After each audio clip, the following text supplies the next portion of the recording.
네,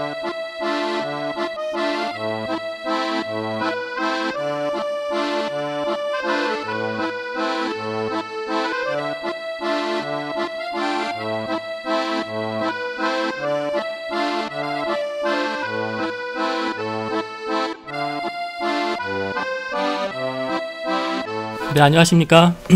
좋은 아침입니다. 백의나라 정길 라이브 리부장의 휴먼 현이체 제1회 죄와벌 시간으로 찾아온 이현희 팀장입니다. 반갑습니다. 네, 오늘은 1편과 2편이 준비되어 있습니다. 그 중에서 1편을 보여드리도록 하겠습니다. 그러면 지금부터 죄와벌의 세계로 같이 한번 들어가 보도록 하겠습니다. 자, 앞에 지금 첫 화면에 우리가 도스옙스키 초상화를 보고 계시잖아요. 러시아 사람들은 소설가를 뛰어넘어서 도스옙스키 하면은 뭐 예언자 또는 철학자 정도로 인식을 하고 있는 이제 그런 상태가 되겠습니다. 네, 죄와벌 프리스토플레니에이 나카자니에 러시아 말로 이렇게 되어 있습니다. 도스옙스키의 1867년도 작품이 되겠습니다. 지금도 전 세계가 열광하는 작품이고, 어떻게 보면은 비교적 최근에 씌어진 것인데 고전의 반열에 오른 그런 작품으로 현재 인정을 받고 있죠. 본격적으로 저희가 죄와벌의 줄거리 속으로 한번 들어가 보도록 하겠습니다. 라스콜니코프가 전당포 노파를 살해하죠. 그게 죄입니다. 근데 그것으로 인해서 정신적인 고통을 겪고 있어요. 자, 노파를 살해한 라스콜니코프의 표정을 보세요. 뭔가 괴로워하는 표정인가요? 네, 그런 것들이 전혀 없죠. 그야말로 사이코패스의 전형을 보여주는 그런 표정입니다. 악마에 사로잡힌 느낌도 나고요. 정신이 빠진 모습, 광기에 사로잡힌 모습, 네, 그런 모습으로 정말 잘 묘사가 됐고, 죄를 지었으면 벌을 받아야 되잖아요.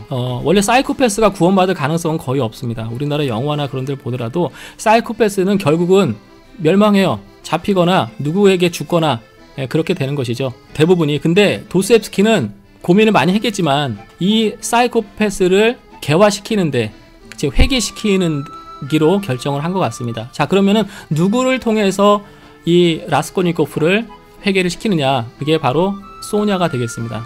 자, 등장인물을 보시도록 할게요. 중요 등장인물이 이렇게 되고, 라스콜니코프가 주인공인데 줄임말로 로자라고 해요. 로자는 로디온인데 로디온을 러시아에서 줄여가지고 로자 이렇게 얘기를 하고 있습니다. 소냐, 소피아, 소냐 여주인공이 되겠고, 마르멜라도프는 소냐의 아버지인데 바로 소냐하고 로자, 로디온이 만나게 되는, 연결되는 고리 역할을 하는 분이 되는 것이죠. 그리고 두냐는 로자의 여동생이 되겠고, 라주미히는 로자의 절친인데 잘 살 수 있다라고 하는 생각, 긍정적인 마인드를 갖고 있는 성실한 인간형이에요. 근데 로자는 본인이 성실한 사람이 아니에요. 가난하면 아르바이트를 해서라도 돈을 벌어야 되는데 침대에만 누워 있습니다. 그러면서 이 세상을 바꾸려고 하는 노력을 하는데 어떻게 바꾸느냐, 혁명을 해가지고 개혁을 해가지고 바꾸겠다, 그렇게 해서 한 번에 좋은 세상 싹 만들겠다라고 하는 그런 생각을 갖고 있는데 그 대척점에 있는 존재라고 할 수가 있겠습니다. 포르피리는 라스콜니코프의 살해 행각에 대해서 조사를 하는, 판결을 맡은 그 레미제라블에서 그 자베르 경감에 해당되는 인물이라고 보시면 되겠습니다. 그 알료나가 전당포 노파가 되겠고, 리자베타가 알료나가 죽을 때 괜히 같이 나중에 왔다가 같이 죽게 되는 전당포 노파의 여동생이 되겠습니다. 소설 죄와벌은 총 13일 더하기 에필로그로 구성이 되어 있습니다. 13일간의 이야기예요. 자, 그래서 첫 번째 날 이 마르멜라도프가 지금 연설하듯이 막 이러고 있잖아요. 술주정뱅이에요. 알코올 중독자입니다. 라스콜니코프가 술 먹고 있는데 여기에서 마르멜라도프가 나하고 대화 상대가 될 만한 사람인 것 같다 라고 해가지고 합석을 요청을 합니다. 거기서 막 얘기를 하다가 갑자기 자기 신세 한탄을 하게 됩니다. 아내가 숨겨놓은, 어딘가 놓은 그 돈을 찾아내요. 그 돈을 가지고 출근한다고 나갔다가 직장도 가지 않고 집에도 들어오지 않고 5일 동안 술집에 전전하면서 그 돈을 다 써버립니다. 다 쓰고 나서 돈이 없으니까 이제 누구한테 가요? 자기 딸한테 가는데, 딸은 그때 뭐하고 있습니까? 몸 팔고 있단 말이에요. 몸 팔아서 겨우 가정을 부양하기 위해서 번 돈, 그것도 나에게 달아라 라고, 나에게 주어라 라고 해가지고 그 돈까지 빼앗아서 여기 와서 지금 술을 먹고 있는 그런 상황입니다. 마지막에 울면서 하나님 나라가 이 땅에 임하소서라고 하면서 막 울면서 끝이 나는 그 장면이에요. 자, 이 얘기를 라스콜니코프가 굉장히 경청을 하잖아요. 경청을 하고 있는데, 라스콜니코프는 마찬가지로 이 세상의 가난과 불행에 대해서 굉장히 고민을 많이 하고 있었습니다. 왜 나는 가난하고 또 내 주변에 이렇게 가난한 사람들이 많은가? 세상의 불행은 어디서 오는가? 그런 고민을 막 하고 있는데 또 마르멜라도프 같은 사람이 또 저렇게 그 불행한 삶, 돈이 없어가지고 불행한 삶을 사는 모습을 보니 더 마음을 굳히게 되죠. 이러한 불행한 사태를 내가 반드시 끝내야 되겠다. 자, 이 자리에서 마르멜라도프를 통해서 소냐의 존재를 알게 되는 것입니다. 불쌍한 소냐, 가족을 위해서 몸을 파는 소냐. 집에 들어가가지고 아침에 일어나게 되는데 똑똑 두들기면서 바로 이 장면이 나오는 것입니다. 집에서 편지가 왔어요. 감사합니다 하고 받으려고 했더니 편지를 받기 위해서 배달부한테 3코페이카를 줬다는 거예요. 그러니까 그걸 줘야만 내가 이걸 주겠다. 이렇게 얘기를 해요. 실제로 줬는지 안 줬는지 모르는 거예요. 그러니까 이 상황이 말해주는 것은 가난한 사람들끼리 돈이 없으니까 이런 식으로 푼돈이라도 더 챙기려고 하는 그 가난한 사람들의 어떤 그 모습들, 이런 것들을 보여주는 그런 내용들이죠. 자, 그리고 세 번째 3일날에 이제 제3일에 범죄를 저지르게 되는데, 자 보시면 살해하고도 전혀 표정의 변화가 없습니다. 아주 냉철하죠. 사이코패스의 전형적인 모습을 보이게 되는데, 자 근데 재밌는 것은 소설 죄와벌을 아시는 분들도 노파가 죽었다는 것은 아는데 한 사람이 더 죽었다라는 것을 아는 사람들은 별로 없어요. 억울하게 죽는 사람이 있어요. 그게 누구냐면은 바로 리자베타입니다. 리자베타. 바로 이 알료나의 여동생이란 말이에요. 뒤늦게 오거든요. 살해 장소 자기 집이니까 조금 있다가 들어와서 라스콜니코프에서 괜히 거기 가 있다가 죽게 되는 그런 일을 당하게 되는 것이죠. 자, 여기에서 모순점이 발생을 하게 됩니다. 어떤 모순점이냐면 라스콜니코프가 노파를 살해한 것은 아까 영웅심리가 있었다고 말씀드렸잖아요. 과대망상증. 내가 이 가난한 사람들의 등을 쳐가지고 이 돈을 벌고 그것으로 인해서 탐욕적으로 자기만을 위해서 재물을 쌓아두는 그런 사람들이 있는데, 이 사람들을 처치해서 이 사람들이 갖고 있는 재산을 가난한 사람들에게 나눠주면 한 번에 이 세상의 불행, 가난이 다 해결된다라고 생각을 했던 것이거든요. 그러면서 자신이 노파를 죽이는 것은 전혀 죄가 아니다, 이런 생각을 갖고 있는 상황이죠. 그러면 그렇게 해서 얻은 재물을 누구를 위해서 쓰는 거죠? 바로 리자베타와 같은 순박한 영혼들, 성실한 인간들, 그런 사람들을 위해서 쓰려고 했는 건데 그 사람을 죽였어요. 이건 명백하게 모순적인 상황이라고 할 수가 있겠습니다. 자, 그리고 제4일인데 살인을 저질렀으니 그게 소문이 나기 시작을 하겠죠. 이제 경찰서를 잠깐 가게 되는데 거기에서 경찰들이 노파 살해 사건에 대한 이야기를 하는 것을 듣습니다. 이게 수사망이 좁혀오는구나, 나에게도 올지도 모르겠다는 생각이 들어서 그 훔쳐놨던 그 물건들을 갖다가 그것을 다른 데다가 다 옮겨야 되겠다는 생각을 합니다. 자, 여기에서도 이제 모순점이 발생을 하는 게 뭐냐면, 원래 이것을 훔친 것은 뭐였었죠? 가난한 사람들을 나눠주려고 했었어요. 근데 이 노파를 죽이고 훔친 것 자체가 명분도 사라져버리는 그런 상황이 되는 것입니다. 자, 이런 식으로 라스콜니코프가 했던 행동 자체가 뭐가 잘못됐는가에 대해서 도스토옙스키는 차근차근 이러한 일화들로서 설명을 해주는 것이죠. 자, 그리고 여기 보시면 이 주인공의 이 손을 한번 보시기 바랍니다. 손을 한번 보세요. 노동자의 손이 아니잖아요. 자, 이것을 아마 이것까지 염두에 두고 이 주인공을 캐스팅했는지는 모르겠지만, 꿀리자노프, 봉테일처럼 쿨테일인가요? 왜 그러냐면 이 사람은 노동을 해본 적이 없는 것이에요. 성실한 인간이 아니에요. 그러면서 책상에 앉아가지고 공상에 빠져가지고 그 공상에 의해서 세상을 변화시킬 수 있다라고 하는 생각을 갖고 있는 사람, 즉 공부를 많이 한 사람을 얘기를 하는 것입니다. 공부를 너무 많이 했는데 실질적으로는 일은 별로 하지 않고 다른 방식으로 세상을 바꾸겠다라고 하는 탁상 공론을 하는 그런 샌님 같은 존재로서의 라스콜니코프의 모습을 여기서도 좀 보여주는 게 아닌가. 작물을 다 숨기고 나서는 그제서야 이제 피로가 쌓인 겁니다. 3일 동안 알아요. 3일 동안 쓰러져가지고 이제 누워 있었는데 3일 후에 이제 깨어나는 것이죠. 7일이 됐는데 밖을 나갔는데 깜깜한 밤에 저기 보니까 어떤 사람이 쓰러져 있고 마차가 있어요. 마르멜라도프가 이 마차에 치여가지고 치명상을 입고 피를 흘리고 땅바닥에 누워있는 장면이었습니다. 근데 사람들이 이 사람을 어떻게 할지를 몰라요. 그냥 방치하고 있습니다. 그래서 자기 주머니에서 어머니에게 받은 돈을 딱 꺼내요. 자, 나에게 돈이 있습니다. 빨리 옮깁시다. 해가지고 집으로 옮겨요. 자, 우리 여기 라스콜니코프의 모습이 있죠. 자, 이 가운데 있는 사람이 누굴까요? 바로 그 마르멜라도프의 딸이에요. 소냐가 되겠습니다. 아버지가 마지막 숨이 넘어가기 전에 고개를 들어서 딸의 모습을 바라봅니다. 그러면서 외치게 되죠. 이게 누구야? 소냐. 나를 용서해다오. 이 아비를 용서해다오. 하면서 숨을 거둡니다. 굉장히 슬픈 장면이죠. 라스콜니코프는 장례식에 쓰라고 나머지 돈을 이 집 그 어머니에게 다 주고 이 집을 나오게 되는 것입니다.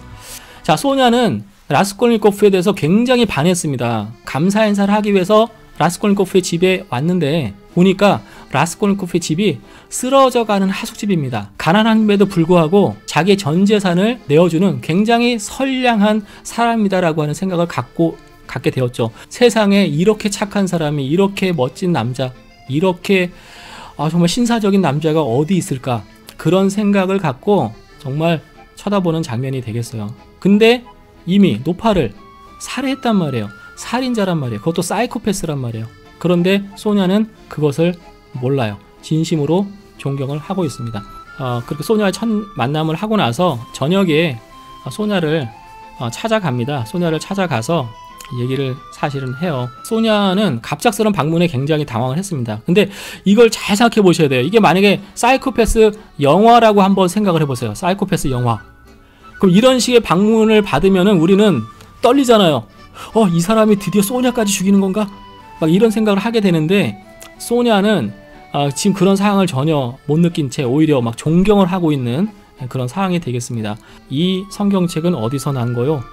그랬더니 소냐가 리자베타가 준 거라고 얘기를 합니다. 라스콜니코프가 죽인 사람이죠. 소냐가 얘기합니다. 리자베타는 굉장히 착하고 선한 사람이었습니다. 신앙심이 굉장히 좋았다고요. 리자베타는 하나님을 볼 거예요. 이렇게 얘기를 합니다.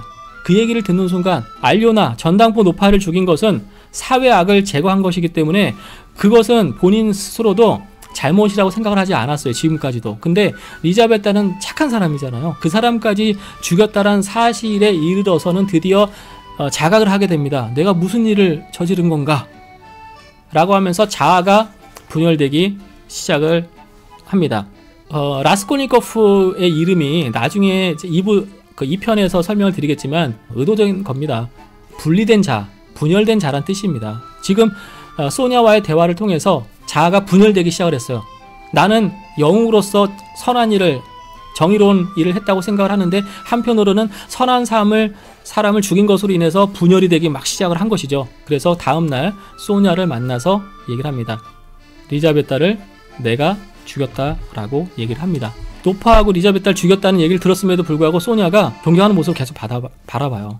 그때 로자가 얘기를 합니다. 그럼 나를 버리지 않는 거야, 소냐? 절대 버리지 않을 거예요. 당신이 어디를 가든 끝까지 영원히 당신과 함께 하겠어요 라고 하는 그런 고백을 하게 됩니다. 소냐는 얘기를 합니다. 당신 같은 선량한 사람이 이런 일을 저질렀다는 것은 그것은 사탄의 꿰매에 빠진 것일 수밖에 없는 것이다. 지금 당장 저 사거리에 가서, 센나야 광장 사거리에 가서 내가 노파를 죽였습니다 라고 고백하세요 라고 얘기를 하게 되는 것이죠. 라스콜니코프는 이제 고민합니다. 과연 내가 고백을 해야 되는가, 자수를 해야 되는가? 이제 10일에서 12일까지의 이야기는 이제 포르피리와의 이야기가 펼쳐지게 됩니다. 3일 동안 이 포르피리와 이 3일 동안 계속 만나요. 범죄 가나요라고 하는 논문을 읽게 되는데, 그 범죄 가나요에 관한 논문이 결론이 뭐냐면은 정의로운 사회를 구현하기 위해서 힘을 쓰게 되는데, 그 힘을 쓰다 보면 불가피하게 희생자가 발생할 수밖에 없다. 따라서 이 사람들이 행한 것은 비록 살인을 저지른다 하더라도 그것은 범죄로 여겨지지 않으며 세상 사람들은 오히려 그 사람을 영웅이라고 칭송하게 된다. 따라서 영웅들에게는 어찌 보면 불가피하게 사람을 죽일 수 있는 권리도 갖게 되는 것이다 라는 그런 결론을 내리는 논문을 읽은 겁니다. 심증을 굳히죠.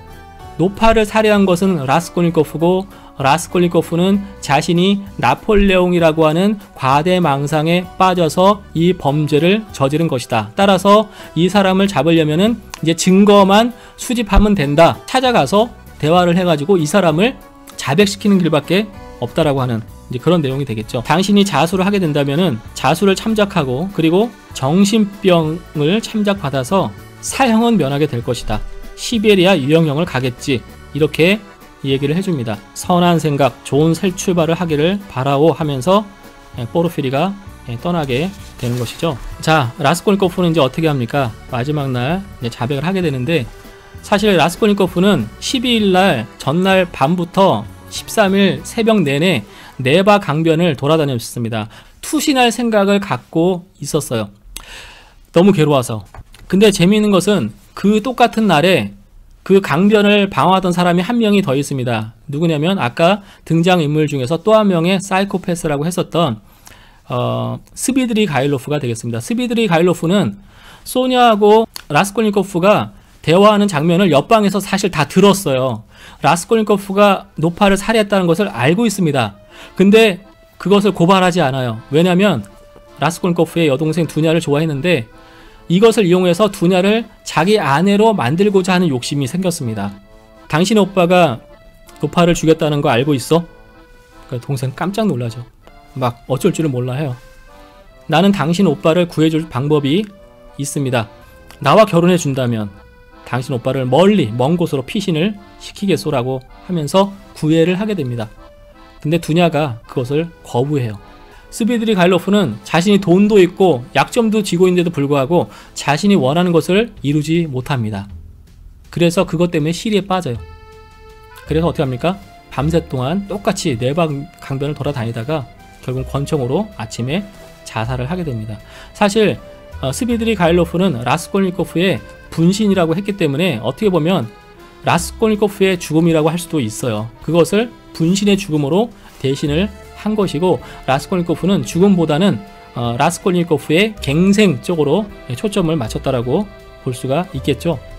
이게 센날 광장에서 이렇게 고백을 하는 것처럼 보이지만 소설에서는 실제로 센날 광장 가긴 해요. 그러나 고백은 하지 않습니다. 사람들의 눈길이 무서워서 어디로 가냐? 바로 경찰서로 갑니다. 바로 제가 그때 고리 대금 업자와 그 여동생 리자 베타를 도끼로 살해하고 돈을 훔친 사람입니다. 아주 육하 원칙에 근거해가지고 아주 짧은 한 문장을 딱 내놓고 이제 13일간의 이야기가 끝이 나게 되는 것입니다. 그 1969년도 영화에는 에필로그가 없어요. 그래서 TV 미니 시리즈에 있었던 한 장면을 이렇게 보여드리고 있습니다. 에필로그는 보면 실제로 자수하고 또 정신병이 창작을 받아가지고 사형이 아니라 시베리아 8년형을 받게 됩니다. 뒤에 보시면은 이게 바로 시베리아 수용소의 모습이 있고, 자, 소냐는 이 시베리아 수용소까지 라스콜니코프를 찾아가서 수발을 들게 되는 것이죠. 어느 날 원래 수용소 안에는 일반인은 못 들어가요. 근데 소냐가 워낙 착한 일을 많이 하니까 수용소에도 이미 알려졌습니다. 그래서 수용소 형무소장의 특별 그 허락을 받아서요, 수용소 안에 들어가게 됩니다. 갑자기 소냐가 있는 모습을 보고 깜짝 놀랍니다. 그러면서 소냐의 무릎에 엎드려요. 서로 이제 굉장히 이제 기쁨에 사로잡히게 되는데, 그때 그렇게 얘기합니다. 이제 이 둘은 다시 살아났다. 그러니까 부활했음을 직감했다라고 하는 그런 내용을 하면서 이야기가 끝이 나게 되는 것이죠. 자, 그래서 이 마지막 부분은 기독교적인 결론을 냈습니다. 한 사람의 죄인이 결국은 죄의 형벌을 받고 또 갱생을 해서 회개를 해서 새로운 사람이 된다라고 하는 그런 내용을 담고 있고, 그리고 지금 보시는 이 소냐의 원형은 사실 기독교에서 누구냐면은 그 막달라 마리아에 해당되는 인물이에요. 그것은 2편에서 또 자세하게 설명을 드릴 수가 있을 것입니다.